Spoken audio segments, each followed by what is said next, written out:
Hello snowboarders of the internet. I'm your host Avran LeFeber, and in this video we'll be reviewing the Stone Minigun. Believe this board is only available in a 159, but they sent me an email and said it was a 160. But the tech specs say 159. I don't know who to believe. This board features a hybrid camber of some kind. There's rocker in the nose, camber underfoot, and I think like it's flat out at the tail or a little bit rockered.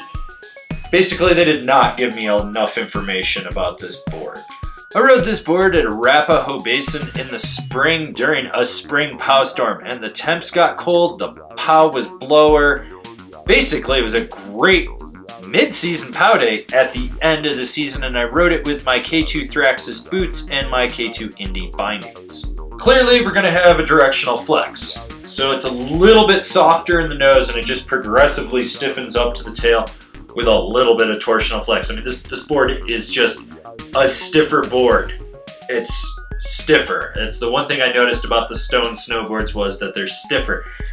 Now, the big thing with stability on this board is just how stiff the flex is. It allows you to plow through anything in its path. You really don't have to worry about it. I didn't feel much chatter with it. I didn't feel it getting bucked around. It just sort of plowed through everything in its path and kept on going. There's a little bit of snap off the tail. I didn't feel like you had to load up that camber profile. Just due to how stiff this board was, you just sort of rolled back and then it would pop off that tail. I did one pow butter with this thing on the nose. Popped to 180, locked into the nose, felt great. Tried to disengage, it didn't. Tried again, still didn't. Finally had to manhandle this bitch to let me out of it, and then I was finally able to pop the 180 back out and ride on my way. After that, I was just like, no, not doing it anymore. This board is designed for deep pow, even though I took it on some groomers to see how it would carve. This is a board that steers completely off the back foot. You're throwing all your weight into it, pushing into that camber zone to get it to drive. It's a little bit sluggish edge to edge. It's one of those boards that you really got to force it up on edge to get it to drive. It takes a lot of effort, and even then, you're not getting much back in return. There's next to no torsional flex on this board, so it's not really nimble when you're trying to transition it. It takes a lot of work. This is a board that just, it worked me to turn it on a groomer. Deep pow, it was okay.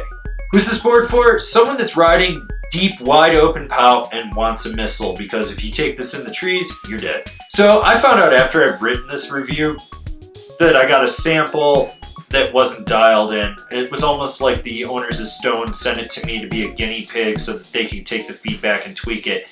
Basically, I think the production model is supposed to be a little bit softer and it's not supposed to be as aggressive, but this thing was a chore to ride. It's not nimble. It was just so deadly in trees. I was worried I was going to hit stuff.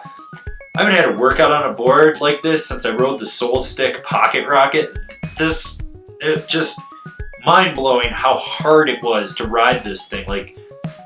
And after riding 100 plus boards this year and a couple thousand boards in my lifetime, I can tell you when a board isn't fun, and this thing was just not fun. It took way too much effort.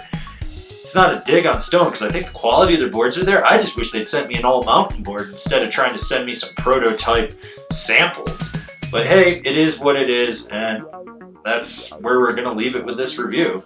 Comparable boards: the Soul Stick Pocket Rocket, the Jones Ultra Mind Expander. Yeah, that's how stiff this thing is. The Snowfisk Pucker Fisk. This has been my review of the Stone Minigun. Do you agree? Do you disagree? Do you own one? Are you going to buy one? Leave me a comment down below. Let's have a conversation about this snowboard. If you're new here, remember to subscribe, click the bell, get those notifications. That way you're not missing any of the content we've got coming out for all you snowboarders of the internet.